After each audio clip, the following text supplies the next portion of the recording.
जात पडताळणीच्या बाबत आपला मुलाच्यावर आरोप केलेला आहे, नेमकं काय विषय? वास्तविक पाहता जात पडताळणीचा जो जात पडताळणी झालेली आहे त्याला जवळजवळ होऊन एक महिना झालेला आहे.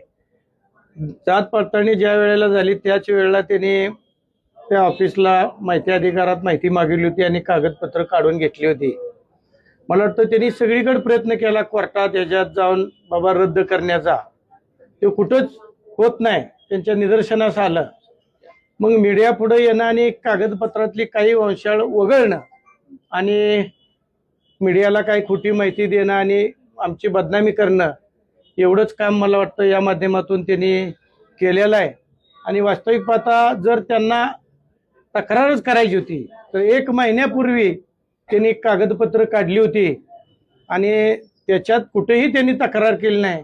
आणि आज आम्ही सभापती होणार म्हटल्यानंतरच त्यांनी मला वाटतं काल त्यांनी हा मुद्दा उपस्थित केला आणि मला वाटतं मीडियापुढं प्रसिद्धी केली. वास्तविक पाहता मीडियापुढं येऊन ही प्रसिद्धीच आहे. दाद मागायची झाली तर योग्य ठिकाणी त्यांनी जायला पाहिजे. योग्य ठिकाणी जाण्याचं सोडून मीडिया पुढे येतात म्हणजे मला वाटतं यात काही तथ्य नाही. जी पडताळणी झाल्या आणि जी पडताळणीची जी कोण पडताळणीचं मंडळ आहे त्यांना घटनेनं अधिकार दिलेला आहे आणि घटनेप्रमाणे मला वाटतं माझी जात पडताळणी क्लिअर झाली आणि त्याचं प्रमाणपत्र आपण संबंधित कलेक्टर ऑफिसला दिलेलं आहे. दाखले त्यांनी दिलेत की 100 वर्षाचं वय वगैरे अशी बरेच असं काय नाही, त्यांनी सगळं पाहणी करून दिलेलं आहे. जो नवीन शासनानं जो JR दिला की रक्ताच्या नातेसंबंधी त्याच्या आधारावरती त्यांनी ही जात पडताळणी करून दिलेली आहे आणि वास्तविक पाहता त्यांच्या अधिकारात त्यांनी केलेलं आहे.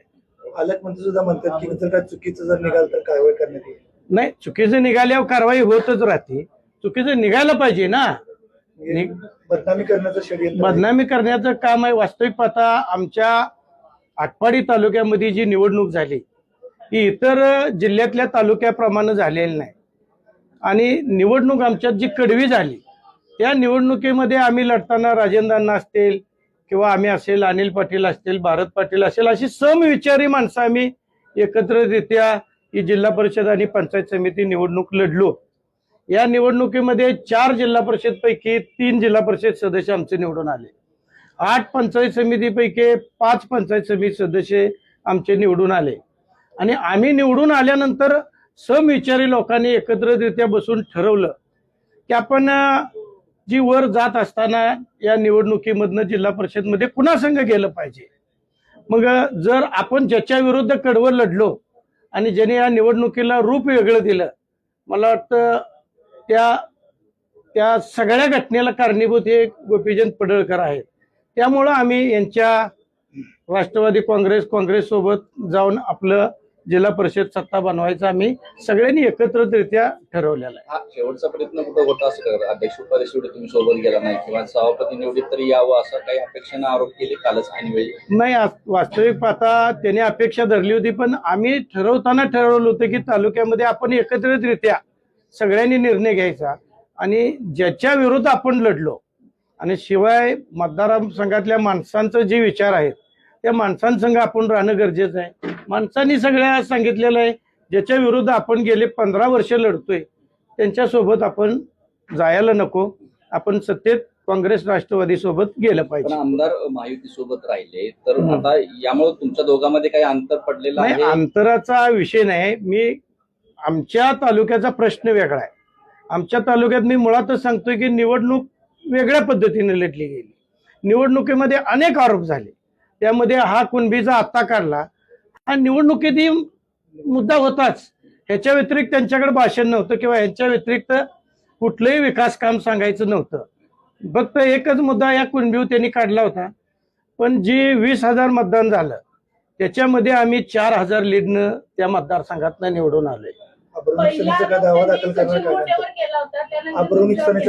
करणार का? नाही, आता कायदेशीर जरा माहिती घेतोय आणि अब्रू नुकसानीचा दावा तर निश्चितपणानं करणारच आहे, पण जरा माहिती वकिलाचा सल्ला घेऊन यापुढे आम्ही जाऊ. तुमची भूमिका आता पुढची काय असेल? म्हणजे पक्षासोबत तर तुम्ही आता राहिलेलं नाही आहात, महाविकास आघाडीसोबत, तुमची भूमिका वैयक्तिक तानाजी पाटील म्हणून कुठं असते? आता वास्तविक पाहता आम्ही शिवसेनेच्या चिन्हावर निवडून आलोय, बरोबर.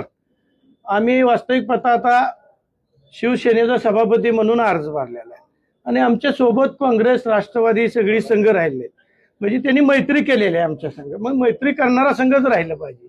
आता दुश्मनी करणारा संघ राहणं कसं पसंत कराल कोण?